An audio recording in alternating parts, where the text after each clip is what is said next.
Hi there, welcome back to lesson 2.5. We are going to look today at some more graphing, but today we're going to graph absolute value functions. So an absolute value function has this form over here, and the form that's in the book, or the formula that's in the book, is probably going to look a little bit different. I have my very specific reasons for using these letters, and we'll talk about that more at a later date. But for now, I just want you to get comfortable using M, A, B, and C for our constants. The vertex is going to be given by negative B over A, C. And we're just using those variables A, B, and C, or those values of A, B, and C in to find the vertex. Now the vertex of an absolute value function is either the minimum or the maximum. And that happens because an absolute function looks either like this or like this. Absolute values make a V shape. And so they either open upwards or downwards. And depending on the direction they open, that tells us whether it's going to be a minimum like here or a maximum like here. So let's try one. Graph the absolute value function. The first thing that we're going to do is find the vertex. And to find the vertex, I'm going to start by labeling my values of M, A, B, and C, even if not all of those values are here or visible. If there's something in front of the absolute values and it's not written, it's an invisible 1. And if there's something added to the end, it's a 0. So I want you to get very comfortable with the fact that M will not always be something that's visible, which means it's 1. And C will not always be visible, which means that we're adding 0. We'll see other cases where B is not written. It'll be a plus 0 as well. So using our formula, is going to give B over A. And then we get negative 12 over 4, comma, 0. But I can simplify that a little further. And if I do that, I'm going to get negative 3, 0. That's going to give me this point right here. So our next step is going to be there we go, substitute in values for x. When we are graphing an absolute value function, we need to have 5 points on our graph, and it's always going to be 5. So the first point that we have was the vertex. That's one of the 5, which means I need 4 more. So to find those last 4 points, we can plug in 2 values of x that are to the quote-unquote left of our vertex, and we can plug in 2 values that are to the right. So I could pick any values that are to the left of x here, of the vertex. I could pick negative 4, I could pick negative 8, I could pick negative 50. But I want to pick values that are closer to the vertex. If I pick a value like x equals negative 8 and substitute that in, then my value would be way off the graph, and I wouldn't actually be able to really truly graph it because it'd be inefficient. So I'm going to pick the 2 values that are closest to the vertex, the 2 integers that are closest, because I could do negative 3.5 over here and over here and negative 2.5 over here. But I would much rather use integers and not have to plug in decimals or fractions. So I'm going to make a table of values.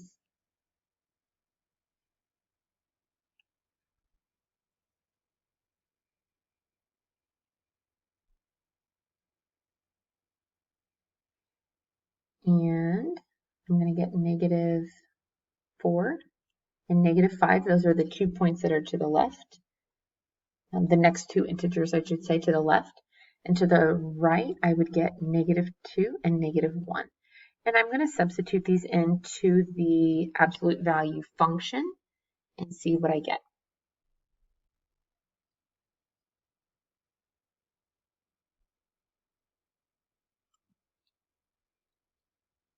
So by doing this, I'm going to have absolute value of 4 times negative 4 plus 12.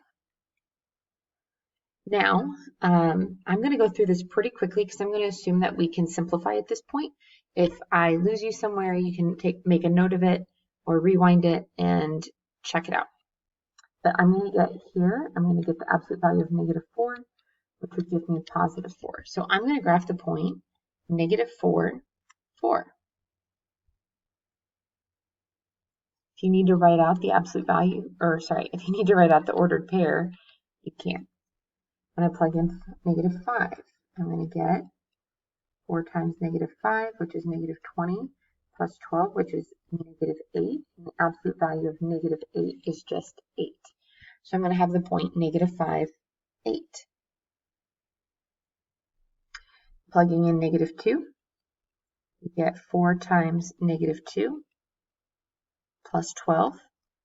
And if I do 4 times negative 2, I get negative 8 plus 12, which would give me positive 4. The absolute value of positive 4 is 4. So I'm going to graph the point negative 2, 4. Then I've got y equals absolute value of 4 times negative 1. That's negative 4 plus 12 is positive 8, and the absolute value is 8. I'm going to have this point, negative 1, 8. And absolute value functions are kind of nice because they are symmetrical. If I can connect these lines, here we go. They should be mirror images of each other if I were to draw a line going through, a vertical line I should say, going through the vertex. It makes a line of symmetry. And so these two lines going to the right of the vertex and going to the left of the vertex should match up if I fold them along this vertical line of symmetry. I want to draw your attention also to the fact that if you count them up, we've got 1, 2, 3, 4, 5 points, which is the minimum that we need to have. You are obviously welcome to put more than 5 points, but we need 5 points minimum on an absolute value function. Next is this function. I'm going to start by labeling MABC.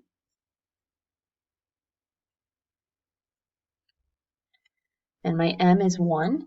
M is not really going to come into play in this lesson. We'll look at that in the next lesson, but I want us to get in the habit of thinking about it being there. So the first thing we're going to do is find the absolute value vertex. So I have negative b over a, c, and to get this, I would have positive 2 over 5 halves, comma, negative 3.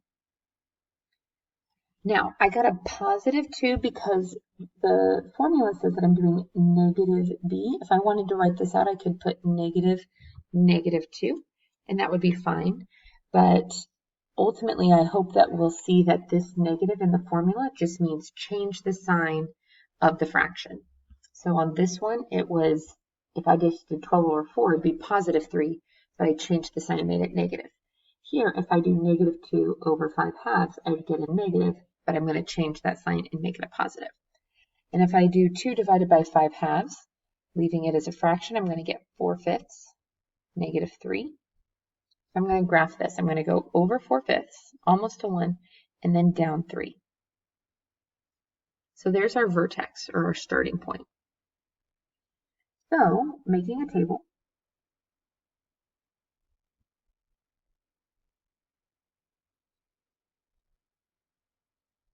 We're going to fill this in as it is above.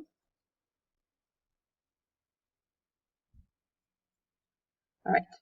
And now I want to pick 2 integers that are to the left of the vertex and 2 integers that are to the right.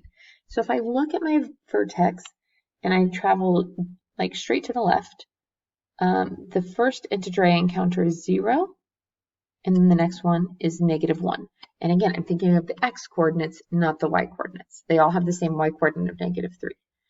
So my first integer that I'm going to use or plug in for x is 1. My next one is negative 1.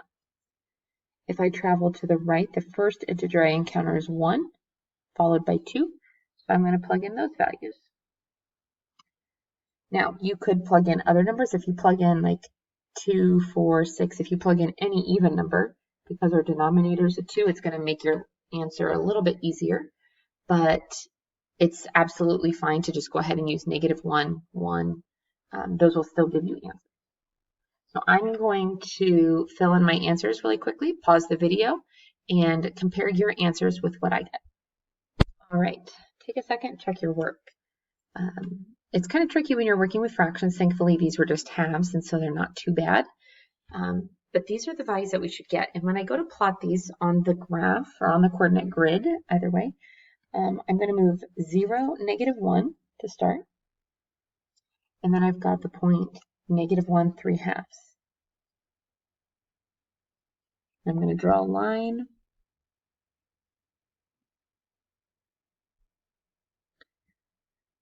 If your graph doesn't make a straight line, that's kind of an indication that something's wrong. Sometimes what I do when I'm filling this in is I'll forget the thing that's being added and I forget to do -3 at the end. So I would end up just graphing the point +2 instead of subtracting 3, and that makes it kind of curved. So then I've also got the point 1, -5/2, which is like -2.5. And then 2, 0. Now, these might not look like they are symmetrical for the fact that if I draw a vertical line through this, the dot does not match up with the other side, but that's because our vertex is not centered on an integer. And so you can check your slope by saying, okay, to get from this point to this point, I'd go up 1, 2.5, and over 1. To get to this, from this point to this point, I'd go up 2.5 and over 1. So that tells me that they're opposites and but the same number, and so they are done correctly. All right, the first thing we need to do with this one is to rearrange it. How can we rearrange this function so that it looks a little bit more like what we've been working with? I'm going to move that 6 to the end, and that's really the only difference. The negative is going to stay in front of the absolute value. It's like having a -1 in front, and then I'm going to have +6 at the end because this is a +6. So I need to find my vertex. So in order to do that, I need to label M, A, B, and C. Again, B doesn't have a value, so it's like having a +0 there. So I'm going to do -B over A, which gives me 0 over 3, and that's just 0. And my C value is 6. I'm going to have the point 0, 6.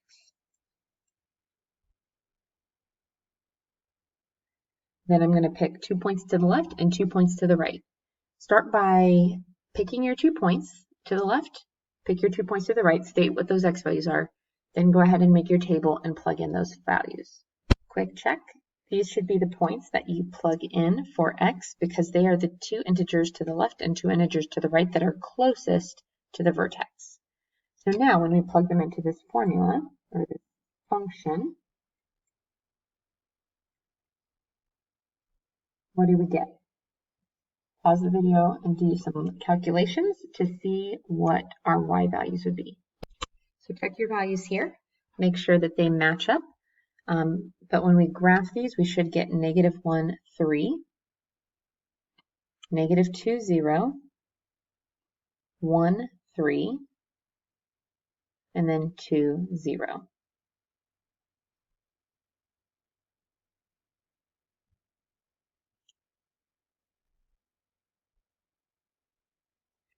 And that would be the graph of our absolute value function. Notice that this one did open down. Why do you think this one opened down when our other two opened right? What was different about this one that made it open down instead of up? This has been a brief introduction into absolute value functions.